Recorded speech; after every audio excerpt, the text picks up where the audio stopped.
Hello friends, स्वागत है आप सभी लोगों का हमारे चैनल क्विक स्टडी में। मैं कमल बेस्ट। इस वीडियो के माध्यम से दोस्तों आपके यहाँ पर कराऊंगा आर्मी टेक्निकल एनए केमिस्ट्री का दोस्तों पेपर। यहाँ पर आपको मिलेगा भाग नंबर 6। इसके पहले दोस्तों आपको 5 पार्टों को कराया जा चुका है, जहाँ पर आपको महत्वपूर्ण केमिस्ट्री के क्वेश्चन मिले।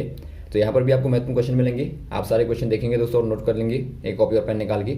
और देखिए, शुरू करने के पहले छोटी सी दरख्वास्त करना चाहेंगे दोस्तों, यदि आपने हमारे चैनल को सब्सक्राइब ना किया हो तो प्लीज़ सब्सक्राइब कर लें, ताकि इस प्रकार की वीडियोज़ आपको लगातार मिलते रहें। तो शुरू करते हैं क्वेश्चनों को। पहला क्वेश्चन देखिए दोस्तों, क्या दिखता है आपको, किसका प्रयोग स्मोक बम बनाने में किया जाता है। अर्थात आपको बताना है which of the following is used in making smoke bomb. दोस्तों यहाँ पर देखिए, आप बात करें स्मोक बम की, नाम से आपको पता लग रहा होगा ये क्या होता है दोस्तों। एक प्रकार से हीट वर्क्स होता है और साथ में दोस्तों क्या छोड़ता है, स्मोक को छोड़ता है, इसीलिए आप कहते हैं इसको स्मोक बम। यहाँ पर देखिए दोस्तों, यदि आप बात करें इसका किस प्रकार से प्रोडक्शन होता है, कैसे बनता है दोस्तों, ये इसका फॉर्मेशन कैसे होता है। इसमें दोस्तों मेनली आपका यहाँ पर होता है पोटेशियम नाइट्रेट, जिसे आप कह सकते हैं दोस्तों साल्ट पीटर भी आप कहते हैं, साल्ट पीटर कहते हैं। और इसमें आपका होता है शुगर। शुगर में दोस्तों आपका होता है टेबल शुगर, अर्थात आप कह सकते हैं टेबल शुगर को सुक्रोज। इसका फॉर्मूला यदि आप देखें दोस्तों, होता है कार्बन, कार्बन के 12 होते हैं, O22 होते हैं और H11। और वैसे ही दोस्तों यहाँ पर होता है आपका बेकिंग सोडा, अर्थात जो खाने का सोडा होता है, सोडियम बाइकार्बोनेट आप कह सकते हैं, सोडियम बाइकार्बोनेट। और साथ में दोस्तों यहाँ पर मिला जाता है डाई को, डाई अर्थात जो एक प्रकार से कलर देगी दोस्तों, केमिकली जो एक प्रकार से कलर को देती है, वो डाई मिलाई जाएगी। तो इनका मेनली इस्तेमाल किया जाता है इसके फॉर्मेशन में। तो यहाँ पर आप देखते हैं दोस्तों, आप यहाँ पर जो आपको ऑप्शन दिए हैं, यहाँ पर आपको सल्फर दिया है, फास्फोरस दिया है और आपको हाइड्रोजन दिया और कार्बन दिया है। तो यहाँ पर आप कार्बन में टिक कर देंगे, क्योंकि यहाँ पर दोस्तों मेनली जो फ्यूल के तौर पर होता है, फ्यूल के तौर पर दोस्तों इसका इस्तेमाल होता है शुगर का। तो यहाँ पर आपका कार्बन कंटेनिंग मेनली होता है, तो आप कह देंगे कार्बन। और वैसे ही दोस्तों जो आपका पोटेशियम नाइट्रेट होता है, इसका इस्तेमाल ऑक्सीडाइजर के तौर पर होता है। तो ऑप्शन नंबर यहाँ पर आपका डी वाला सही हो जाएगा। अगला क्वेश्चन देखिए दोस्तों, आपको पूछा गया है यूरेनियम का विघटन किसका बनना दर्शाता है। अर्थात आपको बताना है radio active disintegration of uranium ultimately result of formation of. दोस्तों यहाँ पर देखिए, जब यूरेनियम का डिसइंटीग्रेशन होता है, आपको मालूम होना चाहिए यूरेनियम क्या होता है दोस्तों। यूरेनियम जो है एक प्रकार से रेडियो एक्टिव होता है। और रेडियो एक्टिव का मतलब क्या होता है दोस्तों, ये क्या करते हैं, रेडियो रेज डीके करते हैं, छोड़ते हैं, जिनमें दोस्तों आपका अल्फा बीटा गामा रेज आती हैं। तो यूरेनियम क्या करता है दोस्तों, लगातार अल्फा बीटा रेज को क्या करता है, डीके करता, छोड़ता है। तो और इससे क्या होता है, इसका लगातार क्षय होता रहता है, अर्थात इसका डीके होता रहता है। तो आपको पूछा गया कि फाइनली क्या बनाता है जहां पर आपका स्टेबल हो जाए। ये आपका अनस्टेबल है, अनस्टेबल है क्योंकि तभी इसका डीके होगा, और जब स्टेबल हो जाएगा तो वहां पर रुक जाएगा। तो ये होता है दोस्तों आपका पीबी अर्थात लेड। यदि आप बात करें दोस्तों यूरेनियम और लेड की, अर्थात यूपीबी की दोस्तों, तो इनका एक प्रकार से इस्तेमाल होता है डेटिंग में दोस्तों, रेडियो एक्टिव डेटिंग में, या फिर आप कह सकते हैं रेडियो मैट्रिक डेटिंग दोस्तों। और ये बहुत ही पुरानी यहाँ पर ओल्डेस्ट मेथड है, और ये बहुत ज़्यादा टाइम के लिए दोस्तों इस्तेमाल की जाती है। यदि आप देखें दोस्तों, जो यूरेनियम 238 होता है, उससे यदि आप पीबी तक जाएंगे, अर्थात लेड तक जाएंगे दोस्तों, तो यहाँ पर लगभग आपको वर्ष लगेंगे जो आपका समय है। यदि आप हाफ लाइफ को देखें तो ये दिखाता है 4.47 बिलियन ईयर। तो इतनी दोस्तों यहाँ पर होती है। अर्थात आप देखते हैं दोस्तों, यूरेनियम से यदि आप देखें चेन को, इनका एक डीके का चेन होता है पूरा।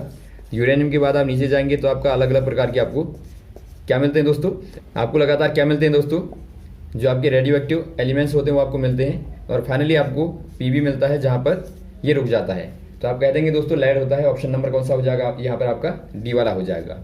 अगला क्वेश्चन देखिए दोस्तों, अम्लीय वर्षा वनस्पतियों को नष्ट कर देती है क्योंकि उसमें होता है। आपको बताना है the acid rain destroy vegetations because it contains. यदि आप बात करें दोस्तों एसिड रेन की, एसिड रेन जो होती है अर्थात अम्लीय वर्षा जो होती है दोस्तों, ये क्या होती है दोस्तों, अम्लीय प्रकृति की होती है। इसका जो मेन कॉज होता है, मेन कॉज यदि आप देखें दोस्तों, सल्फर डाइऑक्साइड और नाइट्रोजन ऑक्साइड होता है। क्योंकि यहाँ पर देखिए दोस्तों क्या करते हैं, मेनली ये एटमॉस्फेयर में जाएंगे, अर्थात वातावरण में, ऊपर वायुमंडल में जाएंगे एटमॉस्फेयर में। तो वहाँ पर क्या होगा दोस्तों, वहाँ पर जो वाटर मॉलिक्यूल होते हैं, H2 मॉलिक्यूल जो होते हैं एक प्रकार से वेपर के फॉर्म में या फिर आप कहें मॉइस्चर के फॉर्म में दोस्तों, उनके साथ में रिएक्शन करेगा। और रिएक्शन करने पर दोस्तों मेनली क्या देता है, ये आपका H2SO4 देता है, अर्थात सल्फ्यूरिक एसिड देता है दोस्तों, और HNO3 अर्थात नाइट्रिक एसिड देता है। तो मेनली दोस्तों आपका सल्फ्यूरिक एसिड जो होता है ये खासतौर पर वनस्पतियों के लिए बहुत ज़्यादा हानिकारक होता है, वनस्पतियों के लिए हार्मफुल होता है। तो यहाँ पर आप कह देंगे दोस्तों सल्फ्यूरिक एसिड यहाँ पर हो जाएगा, और ये दोस्तों आपका एसिड रेन का रीजन होता है। अगला क्वेश्चन देखिए दोस्तों, आपको पूछा गया है ड्रिंकिंग सोडा इज, अर्थात आपको बताना है पेय सोडा है। यदि आप बात करें दोस्तों ड्रिंकिंग सोडा की, तो ये क्या होता है दोस्तों, एक प्रकार से आपका ड्रिंक होता है जो क्या कंटेन करता है, ये कंटेन करता है दोस्तों कार्बोनेट वाटर को। अर्थात दोस्तों यदि आप देखें इसमें आपका क्या होता है ड्राई CO2 होती है, जो कि पानी के साथ में रिएक्शन करने के बाद क्या देगी दोस्तों, एसिड देती है। किस प्रकार का एसिड, ये आपका दोस्तों एक प्रकार का कार्बोनिक एसिड होता है। तो इसीलिए क्या हो जाएगा दोस्तों, इसका नेचर एसिडिक नेचर हो जाएगा।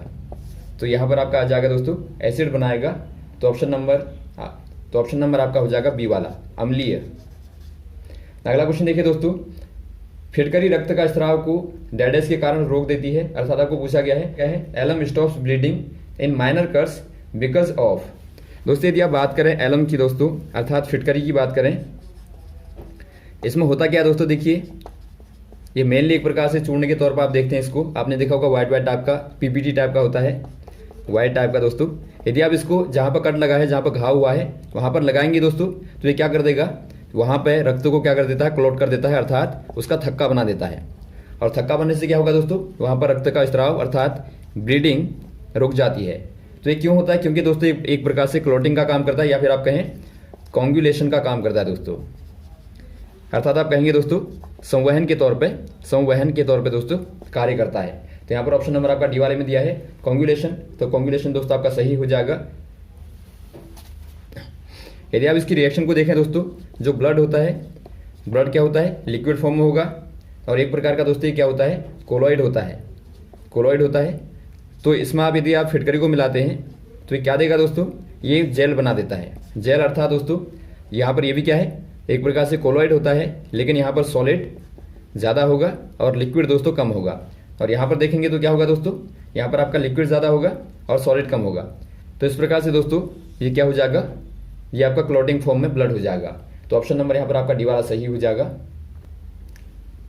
अगला क्वेश्चन देखिए दोस्तों, विद्युत हीटर के तार में बनाने में प्रयुक्त होने वाली धातु कौन सी है, या फिर आपका पदार्थ कौन सा है, अर्थात what material is used in making electrical heater coil.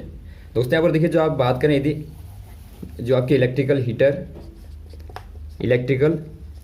Heater coil होती है दोस्तों, अर्थात जो आपके हीटर के अंदर जो आपने देखा होगा पतली पतली वायर बाइंडिंग इस प्रकार से आपकी बनी रहती है, जो क्या करती है दोस्तों, तो हीट प्रोड्यूस करती है अर्थात ऊष्मा को देती है। तो यहाँ पर देखिए इसमें कौन सी वाली वायरों का इस्तेमाल होता है आपको बताना है। इसमें दोस्तों नाइक्रोम का इस्तेमाल होता है। नाइक्रोम यदि आप देखें दोस्तों क्या होता है, यह एक प्रकार का एलॉय होता है, अर्थात मिश्रण होता है। ये क्वेश्चन आपका पूछा जाएगा, बार बार आप ध्यान देंगे। एलॉय होगा तो दोस्तों किसका एलॉय होगा, ये होता है आपका निकल का और प्लस क्रोमियम का। तो निकल और क्रोमियम को मिला के दोस्तों नाइक्रोम बनता है, नाम से आपको पता लग रहा होगा। और यहाँ पर देखिए ये आपका क्या है दोस्तों, एक प्रकार से हीट को रजिस्ट कर देता है, एक प्रकार से दोस्तों हीट को क्या करता है, प्रोड्यूस करता है। क्योंकि दोस्तों यदि आप देखेंगे तो इसका बहुत ज़्यादा रेजिस्टेंस होता है, अर्थात बहुत ज़्यादा प्रतिरोध होता है, जो बहुत ज़्यादा इलेक्ट्रिसिटी को रोक देगा। तो उससे क्या होगा दोस्तों, विद्युत धारा जो है ऊष्मा में बदल जाएगी। तो यहाँ पर दोस्तों आपका हो जाएगा नाइक्रोम, ऑप्शन नंबर डी वाला। अगला क्वेश्चन देखिए दोस्तों, रबर का वल्कनीकरण किसके द्वारा होता है, अर्थात आपको बताना है vulcanization of rubber is carried out by adding. यदि आप बात करें दोस्तों वल्कनाइजेशन की, रबर क्या होता है दोस्तों, यदि आप बात करें नेचुरल रबर की, तो ये किस फॉर्म में होता है दोस्तों, ये आपका होता है लिक्विड के फॉर्म में, या फिर आप कहें फ्लूइड के फॉर्म में होता है। और यदि आप दोस्तों द्रव के फॉर्म में होता है। यदि आप इसको ठोस करेंगे, क्योंकि आप जब इस्तेमाल करेंगे प्रैक्टिकली, तो वहाँ पर आपको सॉलिड के फॉर्म में चाहिए होता है। तो सॉलिड में कन्वर्ट करने के लिए क्या करते हैं दोस्तों, आप इसमें सल्फर को मिला देते हैं। तो सल्फर को मिलाने से क्या हो जाएगा, ये आपका सॉलिड फॉर्म आ जाएगा, और आप इसको कहते हैं दोस्तों वल्कनीकरण, अर्थात वल्कनाइजेशन कहते हैं। तो यहाँ पर आपका हो जाएगा दोस्तों सल्फर, ऑप्शन नंबर ए वाला। अगला क्वेश्चन देखिए दोस्तों, प्लास्टिक क्रॉकरी बनाने में प्रयुक्त होने वाला बहुलक कौन सा वाला है, अर्थात आपको बताना है the polymer used in making plastic crockery. दोस्तों यहाँ पर बात करें यदि आप प्लास्टिक क्रॉकरी की, दोस्तों जो आपकी प्लास्टिक क्रॉकरी होती है, ये क्या होता है दोस्तों, एक प्रकार से बहुत मजबूत प्लास्टिक होता है, अर्थात अनब्रेकेबल प्लास्टिक होता है दोस्तों, आप इसको तोड़ नहीं सकते, तो इस प्रकार का होता है। तो इसमें दोस्तों मेनली क्या होता है देखिए, तो इसमें दोस्तों यहाँ पर देखिए एक प्रकार की बहुलक का इस्तेमाल होता है, पॉलीमर का इस्तेमाल होता है दोस्तों। पॉलीमर आपको हमने बताया था एक प्रकार की बहुत लंबी चेन होती है। तो यहाँ पर देखिए दोस्तों कौन से वाले पॉलीमर का इस्तेमाल होगा आपको बताना है। इसमें इस्तेमाल होता है दोस्तों मेलामाइन, अर्थात मेलामाइन,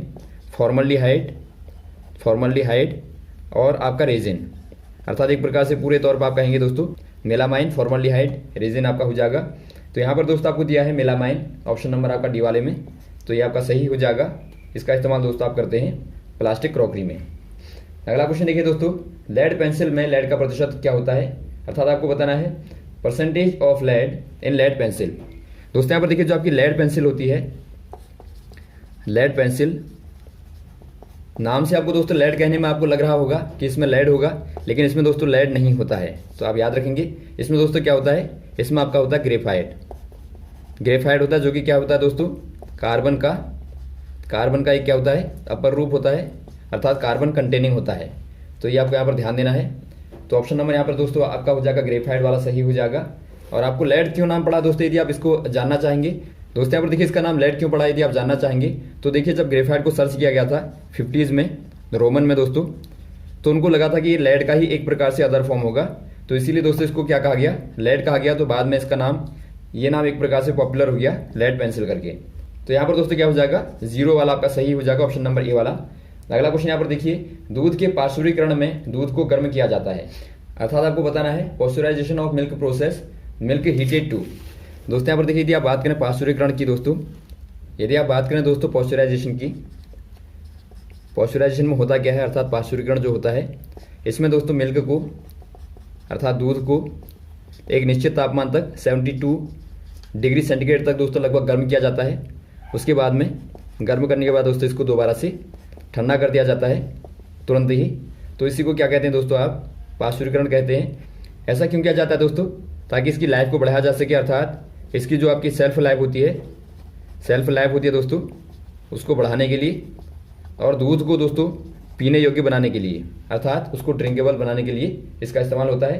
क्योंकि दोस्तों यहाँ पर देखिए इसमें क्या होता है, माइकोबैक्टीरियाज होते हैं, तो उनको डिस्ट्रॉय करने के लिए दोस्तों इसको गर्म किया जाता है।